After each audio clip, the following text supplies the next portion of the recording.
Thank you very much, Nick. It's a great privilege for me to be launching this first Menzies essay here today, Quiet Achievers, the New Zealand Path to Reform, in particular in the presence of Heather Henderson and also my good friend Senator Bob Day and the High Commissioner for New Zealand, Chris Seed.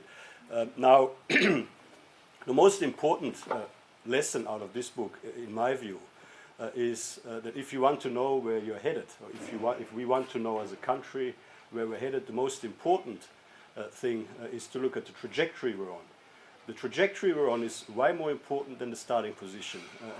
What I would refer you to there is, in particular, when you read the book, there's a graph on page 34, which shows very clearly that back in 2007-2008, after nearly 12 years of strong coalition government, the Australian economy was stronger than the New Zealand economy. We went into the global financial crisis here in Australia in a stronger position in terms of our budget, in terms of our economy, than New Zealand. But if you look at what has happened in New Zealand since the global financial crisis, on the back of the reform agenda pursued by the key government, they have been able to get themselves into a better position than we did here in Australia. And I thought that Nick was being quite benign in the way he described the actions of the previous government. If personality fights and press releases was the only thing that they had done in their 6-year period in government, we might have got away more easily in terms of the impact on our quality of life, the strength of our economy and living standards and the like. The problem is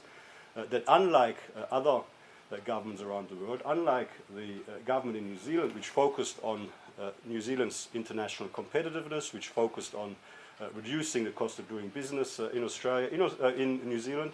Here in Australia, we had a government that kept putting more and more lead into our saddlebag, arguably at the worst possible time. I mean, when we talk about a repeal of the carbon tax, repeal of the mining tax, getting rid of unnecessary red tape to reduce the cost of doing business in Australia, these are not ideological pursuits. These are not things that we are doing out of, because it was a political campaign slogan. These are things that we're doing because we think it is so important to put Australia back on a stronger trajectory for the future, a trajectory where we're more competitive internationally, where we can grow the economy more strongly, where everyone has the opportunity to get ahead, and of course where ultimately we are able to grow jobs again for people across Australia.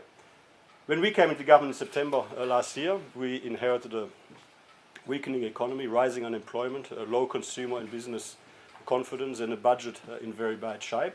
Now we are one year in, a bit over a year in, and there's still a lot of more work to do. But if you look at the foundations that we've been able to put in place over the last 12 months, we believe that we are on a similar trajectory to the one that has been pursued in New Zealand now over 6 years, and of course the opportunity for us is that in 5 years from now we'll be able to look back on similar achievements, and then maybe in 5 years from now in New Zealand somebody will write a book about the Australian experience and how people in New Zealand can learn from us. But I mean, just to sort of dwell for a moment on that point in relation to the trajectory before launching the book formally. Here in Australia, we know that this is true too, right? Because we have been on a different trajectory in the past too. Back in 1996, the coalition government then inherited a situation where the budget was in need of repair, where there was a need for economic reform, and after a serious effort to repair the budget, after a serious effort to initiate economic reform, we gave ourselves the space to pursue tax reform, which in itself continued to give us the opportunity to build a stronger, more prosperous economy, and we ended up in this virtuous cycle that New Zealand is in now. Our objective with what we're trying to do here in Australia now is to get ourselves back into that virtuous cycle where in 4 or 5 or 6 years' time we can look back and say, okay, how did we get here from that really challenging position back in 2012, 2013? New Zealand is 5 years further down the track than we are because they've had 5 more years of good government. After 5 more years of good government here in Australia, hopefully we'll be able to demonstrate that it is ultimately the trajectory that we're on that is going to determine whether we'll be able to improve our living standards improve opportunity into the future instead of detracting from it, as sadly happened over the previous 6 years.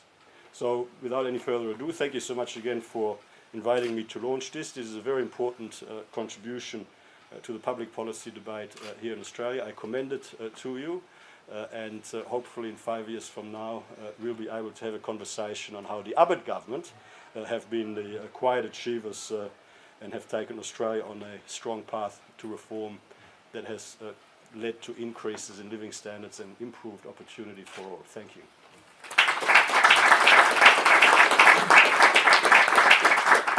Thank you. So now, without further ado, I'll introduce Oliver to talk briefly about his own book.